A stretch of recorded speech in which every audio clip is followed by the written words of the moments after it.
Hello students, welcome you on Gayatri PG College Sanchar. Today I will teach you lesson number 2, importance of money. The role or importance of money in economic sector, importance of money in consumptions, importance of money in productions, importance of money in exchange, in social sector, in political sectors. Hello students, आज मैं आपको lesson 2 के अंतर्गत importance of money, मुद्रा का महत्व के बारे में चर्चा करूंगा। मुद्रा अर्थात करेंसी पैसे या धन के उस रूप को कहते हैं जिससे दैनिक जीवन में क्रय और विक्रय होती है। इसमें सिक्के और कागज़ के नोट दोनों आते हैं। आमतौर से किसी देश में प्रयोग की जाने वाली मुद्रा उस देश की सरकारी व्यवस्था द्वारा बनाई जाती है। मसलन भारत में रुपया व पैसा मुद्रा के रूप में स्वीकार किया जाता है। वर्तमान युग को यदि मुद्रा युग कहा जाए तो इसमें किसी भी प्रकार की कोई अतिशयोक्ति नहीं होगी, क्योंकि आज हमारे सामाजिक, राजनीतिक और आर्थिक जीवन की मार्गदर्शक और संचालक घटक बन गई है। जैसा कि प्रोफेसर मार्शल ने मुद्रा की परिभाषा देते हुए बतलाया था कि मुद्रा वह धुरी है जिसके चारों ओर अर्थतंत्र चक्कर काटता है। पिगू ने मुद्रा को आर्थिक जीवन के चारों ओर लिपटा हुआ वस्त्र माना है। प्रोफेसर क्राउथर ने तो यहाँ तक कह डाला कि जो महत्व यंत्र शास्त्र में पहिए का, विज्ञान में अग्नि का तथा राजनीति में ओट का है, वही स्थान मनुष्य के आर्थिक जीवन में मुद्रा के आविष्कार का है। मुद्रा के अभाव में कोई भी अर्थव्यवस्था सुचारू रूप से चल नहीं सकती है। ट्रेस्काट ने इसलिए कहा है कि अगर मुद्रा को आर्थिक प्रणाली का हृदय न भी माने, पर यह निश्चित रूप से अर्थतंत्र का रक्त स्रोत अवश्य है। मुद्रा के बारे में हम उसके द्वारा किए जाने वाले कार्यों के आधार पर बात कर सकते हैं। सामान्यतः हम मुद्रा के कार्यों में विनिमय का माध्यम, मूल्य का मापक तथा धन के संचय तथा स्थगित भुगतानों के मान आदि को शामिल करते हैं। विभिन्न अर्थशास्त्रियों द्वारा दी गई मुद्रा की परिभाषा तथा उसके द्वारा किए जाने वाले कार्यों के आधार पर दी है। मुद्रा में सामान्य स्वीकृति का गुण होना बहुत ही आवश्यक है। यदि किसी वस्तु में सामान्य स्वीकृत होने की विशेषता नहीं है तो वह वस्तु को मुद्रा नहीं कहा जा सकता। इस प्रकार से मुद्रा से अभिप्राय कोई भी वह वस्तु है जो सामान्य रूप से विनिमय का माध्यम, मूल्य के मापक, धन के संचय तथा ऋणों के भुगतान के रूप में स्वीकार की जा सकती है। मुद्रा के महत्व के बारे में अर्थशास्त्रियों में काफी मतभेद है। एडम स्मिथ, मिल तथा रॉबर्टसन जैसे परंपरावादी अर्थशास्त्रियों ने मुद्रा को महत्वहीन मानते हैं।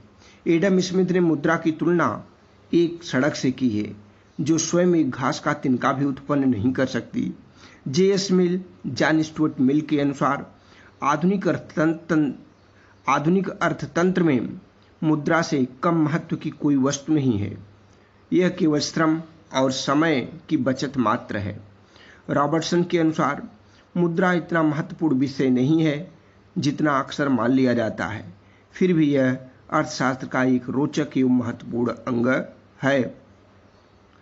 इस प्रकार से विभिन्न मतों का विश्लेषण करने से यह स्पष्ट हो जाता है कि प्राचीन काल में जनसंख्या की सीमितता, आवश्यकताओं की न्यूनता और आत्मनिर्भरता के कारण लेन देन सीमित था और उसमें मुद्रा का महत्व भी कम था।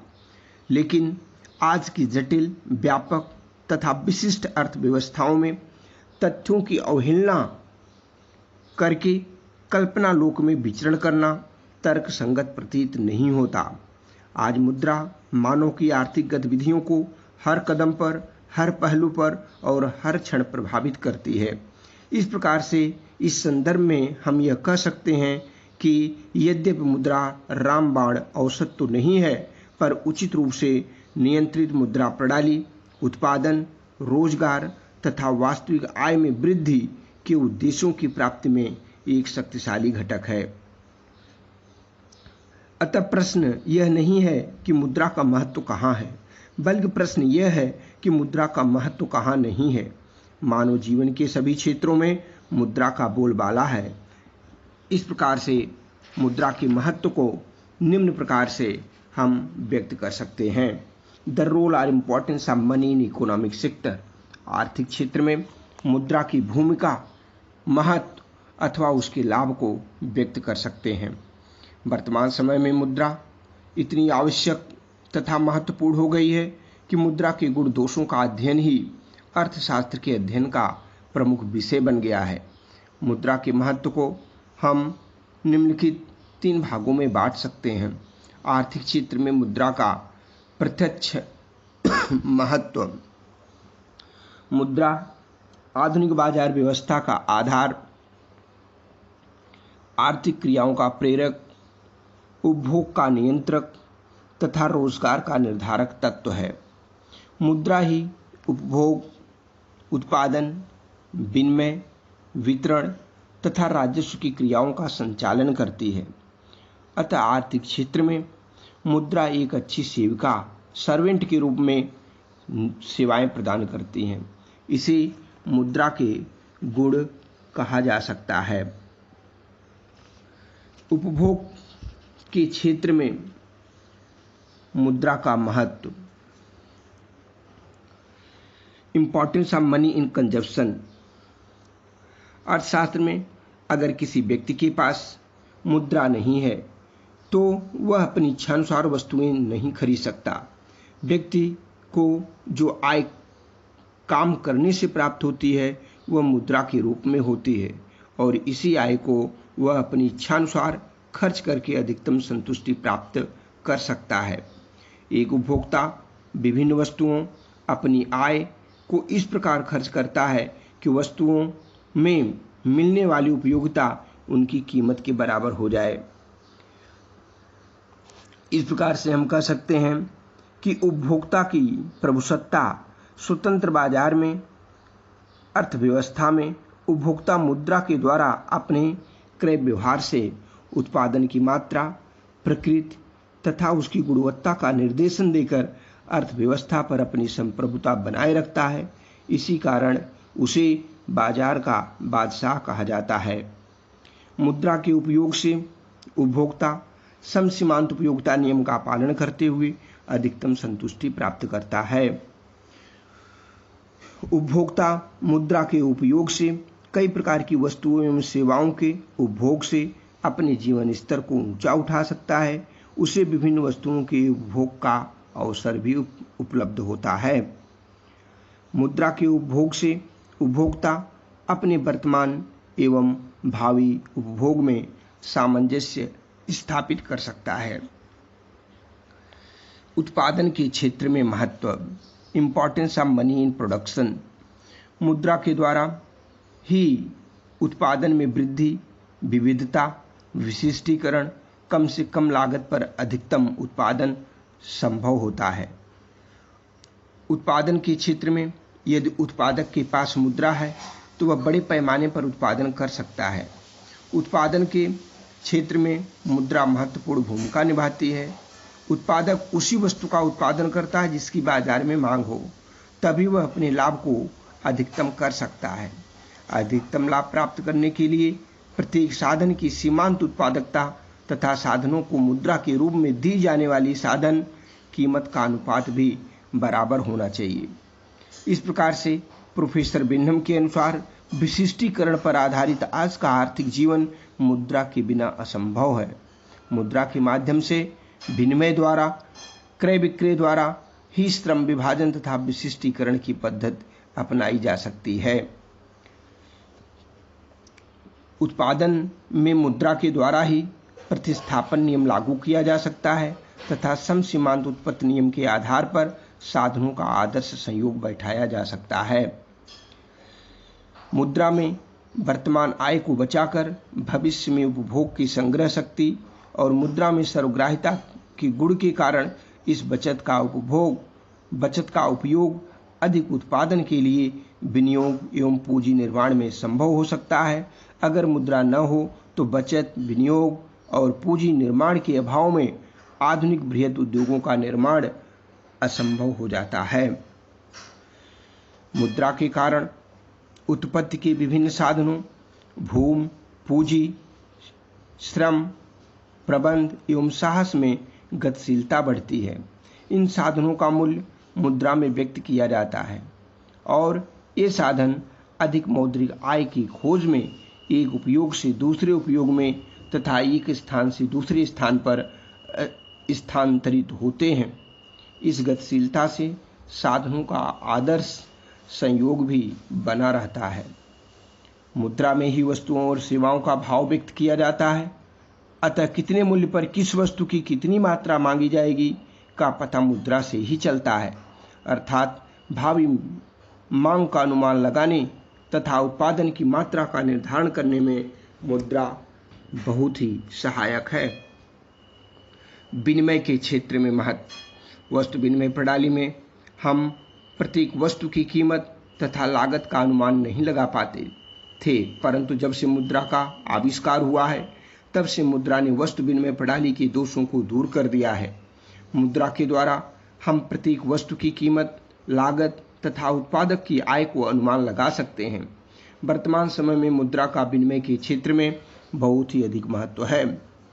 मुद्रा का जन्म ही बढ़ती हुई आवश्यकताओं की पूर्ति एवं विनिमय को सुविधाजनक बनाने के लिए हुआ है। विनिमय के क्षेत्र में मुद्रा से निम्न सेवाएं एवं लाभ उपलब्ध होते हैं। मुद्रा विनिमय का ऐसा माध्यम है जिससे वस्तु विनिमय में दोहरे संयोग के अभाव, मूल्यमान का अभाव, वस्तु की अविभाज्यता, संचय शक्ति का अभाव तथा हस्तांतरण आदि की समस्याओं को समाप्त कर दिया गया है। मुद्रा के कारण ही बड़े पैमाने की उत्पत्ति तथा उसके विक्रय से उत्पादकों तथा उपभोक्ताओं में निकट संबंध स्थापित हो गया है। इसीलिए जीएस मिल ने यह स्वीकार किया है कि मुद्रा के अभाव में नए उत्पाद की गति कुंठित हो जाती है और मजदूरों में बेकारी से सारी अर्थव्यवस्था ठप हो जाती है। मुद्रा द्वारा विनिमय के माध्यम तथा मूल्य मापक के कार्य से वस्तुओं के क्रय विक्रय में कठिनाइयों का समापन हो गया और व्यापार क्षेत्र में तेजी से विकास हुआ। राष्ट्रीय तथा अंतर्राष्ट्रीय व्यापार का विकास एवं विस्तार मुद्रा के कारण ही संभव हुआ है।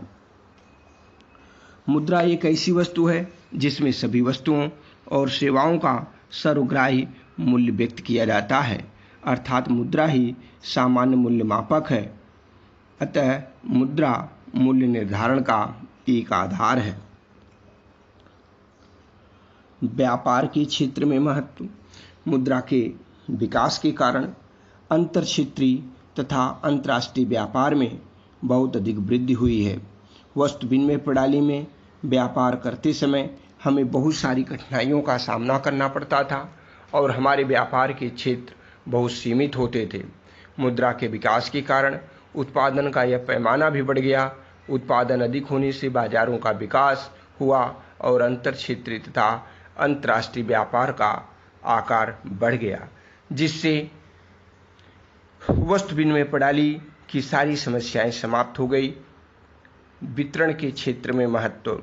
मुद्रा के आविष्कार के कारण राष्ट्रीय आय के वितरण में उत्पादन के साधनों को उनका भाग देना बहुत आसान हो गया है।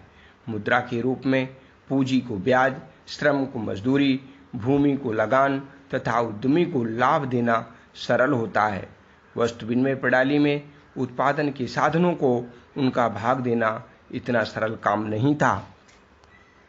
आज उत्पत्ति के विभिन्न साधनों से बड़े पैमाने पर उत्पत्ति की जाती है। इन सामूहिक उत्पत्ति की विभिन्न साधनों में वितरण की समस्या का समाधान मुद्रा से ही संभव हुआ है। पहले सामूहिक उत्पत्ति को बेचकर मुद्रा के रूप में परिवर्तित किया जाता है। मुद्रा से ही उत्पत्ति के प्रत्येक साधन की सीमांत उत्पत्ति ज्ञात कर उसका प्रतिफल निर्धारित किया जाता है। इस प्रकार मुद्रा ने वितरण की समस्याओं का उचित समाधान किया है। पूंजी निर्माण। पूंजी निर्माण में मुद्रा का महत्व बहुत ही उपयोगी है। वस्तु विनिमय प्रणाली में बचत और निवेश करना संभव नहीं था। मुद्रा के आविष्कार के कारण हम आसानी से बचत तथा निवेश कर सकते हैं। व्यक्ति की आवश्यकताओं की पूर्ति के बाद जो आय बच जाती है उसे बचत कहते हैं। इसी बचत से निवेश हो पाता है और निवेश के द्वारा ही पूंजी निर्माण संभव हो पाता है। पूंजीवादी अर्थव्यवस्था में उत्पादन, उपभोग, विनिमय एवं वितरण की सभी क्रियाओं का संपादन मुद्रा से ही संभव होता है। पूंजीवाद में मूल्य तंत्र आर्थिक गतिविधियों का नियंत्रक है। इसके लिए मुद्रा एक महत्वपूर्ण माध्यम है। आर्थिक क्षेत्र में मुद्रा का अप्रत्यक्ष महत्व। अप्रत्यक्ष रूप से मुद्रा हमारे दिन प्रतिदिन के जीवन को बहुत अधिक प्रभावित करती है। आर्थिक क्षेत्र में मुद्रा का अप्रत्यक्ष महत्व निम्न रूप में दिखाई देता है। आर्थिक क्रियाओं की प्रेरक। आर्थिक क्रियाओं के प्रेरक के रूप में मुद्रा का महत्व बहुत ही अधिक है। मनुष्य मुद्रा अर्जन के लिए आर्थिक क्रियाएं करता है। उत्पादक मौद्रिक लाभ के लिए उत्पत्ति के साधनों को जुटाकर जोखिम उठाता है। पूंजीपति उधार देता है। श्रमिक परिश्रम करता है। इस प्रकार से अपनी आवश्यकताओं की तृप्ति के लिए आर्थिक क्रियाओं की शुरुआत मुद्रा अर्जन के उद्देश्य से प्रेरित होती है। आर्थिक घटनाओं, कार्यों तथा वस्तुओं का मापदंड के रूप में मुद्रा मूल्य मापक का कार्य करती है और इस मापदंड द्वारा आर्थिक क्षेत्र में निश्चितता प्राप्त होती है। प्रोफेसर पीगू के अनुसार अर्थशास्त्र में प्रत्येक कार्य, घटना अथवा वस्तु को मापने का एकमात्र मापदंड मुद्रा ही होता है। मुद्रा के अभाव में वस्तुओं और सेवाओं का मूल्य मापना कठिन ही नहीं बल्कि असंभव भी होता है। अर्थ विज्ञान की धुरी। जैसा कि पहले कहा जा चुका है कि मार्शन ने मुद्रा को अर्थ विज्ञान की धुरी माना है। मुद्रा के कारण उपभोग, उत्पादन, विनिमय, वितरण तथा राजस्व संबंधी आर्थिक क्रियाओं में सुगमता आई है। प्रत्येक क्षेत्र में मुद्रा का महत्व है। वस्तु विनिमय की असुविधाओं से छुटकारा। वस्तु विनिमय प्रणाली के अंतर्गत मूल्य का मापन तथा संचय करना संभव नहीं था, परंतु मुद्रा के विकास के कारण अब हम मूल्य को माप सकते हैं, मुद्रा का संचय कर सकते हैं और मुद्रा के प्रचलन के बाद हमारे समय तथा धन की बचत संभव हुई है और इसी धन को हम आगे निवेश करते रहते हैं। साख निर्माण। मुद्रा के प्रचलन के बाद ही साख का निर्माण संभव हो पाया है। व्यक्ति अपनी अतिरिक्त आय को बैंकों में जमा करता है और इसी प्राथमिक जमाओं के आधार पर व्यापारिक बैंक साख का निर्माण करते हैं। मुद्रा के द्वारा ही साख का निर्माण संभव होता है। आर्थिक विकास का सूचक। Indicator of economic progress. किसी भी देश में आर्थिक प्रगति का मूल्यांकन राष्ट्रीय आय तथा प्रति व्यक्ति आय के द्वारा मुद्रा में ही व्यक्त किया जाता है। पीगू ने मुद्रा के रूप में राष्ट्रीय लाभांश का मूल्यांकन उपयुक्त समझा है, क्योंकि यह समस्त वस्तुओं और सेवाओं का सामान्य मूल्य मापक का कार्य करती है। इसके अलावा देश की मुद्रा प्रणाली से ही आर्थिक प्रगति का पता चल पाता है। मुद्रा के द्वारा ही हम प्रति व्यक्ति आय, राष्ट्रीय आय का अनुमान लगा सकते हैं और यह भी देख सकते हैं कि क्या राष्ट्रीय आय के वितरण में समानता है, और अगर राष्ट्रीय आय के वितरण में समानता है तो हम कह सकते हैं कि आर्थिक विकास हो रहा है। मुद्रा के द्वारा ही हम विभिन्न देशों के आर्थिक विकास की तुलना कर सकते हैं। पूंजी की गतिशीलता में वृद्धि। वस्तु विनिमय प्रणाली में वस्तुओं की एक स्थान से दूसरे स्थान पर ले जाने में बहुत कठिनाइयाँ होती थी। मुद्रा के द्वारा हम पूंजी को एक स्थान से दूसरे स्थान पर, एक उद्योग से दूसरे उद्योग में बड़े आसानी से ले जा सकते हैं। पूंजी के गतिशील होने के कारण पूंजी की उत्पादकता बढ़ती है और देश का उत्पादन बढ़ता है। सामाजिक कल्याण का मापक। सामाजिक वर्तमान विश्व में विश्व के सभी देशों को सरकार का लक्ष्य अधिकतम सामाजिक कल्याण तथा देश में उपलब्ध संसाधनों का कुशलतापूर्वक विदोहन करना है, और सरकार मुद्रा द्वारा ही यह तय कर पाती है कि राष्ट्रीय आय में से कितना भाग सामाजिक कल्याण पर खर्च करना है। सामाजिक कल्याण में शिक्षा, बिजली, पानी, मनोरंजन, आवास, सामाजिक सुरक्षा आदि पर व्यय किए जाते हैं।